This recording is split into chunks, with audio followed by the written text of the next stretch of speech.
Hi, my name is Andrew Henderson. I'm the founder of Nomad Capitalist and nomadcapitalist.com. And my team and I are really proud to introduce something brand new that we've spent months compiling, and that is the Nomad Passport Index.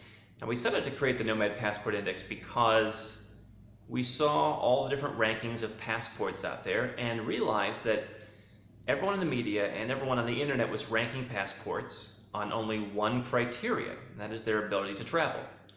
Now, you might think that the value of a passport is merely its ability to travel, because after all, that's what you do with a passport. You put it in your back pocket and you use it to get into other countries. But the reality is, having a passport is one of a number of privileges as well as responsibilities of being a citizen of another country. And so for us at Nomad Capitalist, who are primarily concerned with helping entrepreneurs and investors legally reduce their taxes, create wealth faster than they imagined by investing overseas, and building a freedom lifestyle with things like second passports, we realized that just the travel privileges of a passport alone did not determine the passport's or the citizenship's value. And let me explain. Now, at Nomad Capitalist, I work with a lot of folks who are from the United States. They're US citizens, and they're running great businesses, but they don't necessarily want to live in the United States. Maybe they want to go live in Thailand or in Panama or in Colombia or somewhere in Europe. Or maybe they just want to travel around the world and live a nomadic lifestyle. Well, as US citizens, they're required to pay tax on their worldwide income. And yes, there are exclusions, and yes, there are ways to reduce and even eliminate the tax that they pay legally. But for some entrepreneurs, they outgrow these tactics because they get into big millions of dollars type of money, or they have a certain type of business or freelancing job that doesn't allow them to exempt all of their income from tax. And so they say, wow, having a US passport is really not so good.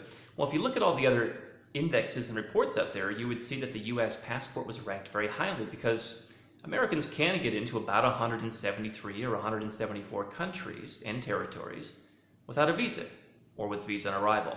And so you compare that to Germany, for example, you only lose 4 or 5 countries. And you think, wow, that's a pretty darn good passport. But the challenge is, for Americans in particular, they're required to pay tax on their worldwide income. They're subject to certain laws and regulations that put them at a disadvantage and put their business at a disadvantage in many cases overseas. They can be subject to wiretapping and stuff like that. So in that regard, a US passport, in our opinion at Nomad Capitalist, doesn't really work or serve its holder as nicely as a passport that has the same travel privileges, but that doesn't have the problems that the US passport have. Now, the US passport still came in on our index pretty highly ranked, but there are other passports that also didn't score perfect scores because they have other issues, i.e. Austrians, who have an excellent passport, a great reputation, everyone likes them, but they're not allowed to be dual citizens. And so in our opinion, the ability to have an additional citizenship is a great way to protect yourself. It's a great way to create a plan B. But Austrians and any number of other countries aren't allowed to do that. And again, in our opinion, that makes the passport less valuable than one with the same travel privileges, but that doesn't have that restriction and allows you to have dual or multiple nationalities. Now, you can find the Nomad Passport Index at our website, nomadcapitalist.com, or just Google Nomad Passport Index. This is our first ever index in 2017, and we'd love to hear your comments in the section below if you're watching on YouTube. We want to know what you think. Go and check it out on nomadcapitalist.com. See how your country ranked. I think that you may be surprised. I think that there may even be some controversy caused by the way some of the countries were ranked. But the bottom line is we took a very objective standard of saying, where can people go with the passport? How well are they received? How are they taxed when they leave the country?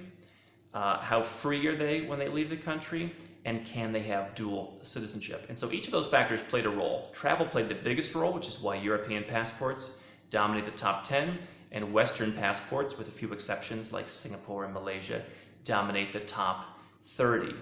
So definitely go and check it out. You can download your free copy at nomadcapitalist.com or just search Nomad Passport Index. Don't forget to leave your comments below. Let us know what you think about your ranking. Let us know what you think about the index. And if you like these videos, make sure to subscribe to get all the latest updates, not just on having second passports and on getting the most out of your citizenship, but on all the other aspects of the nomad capitalist lifestyle.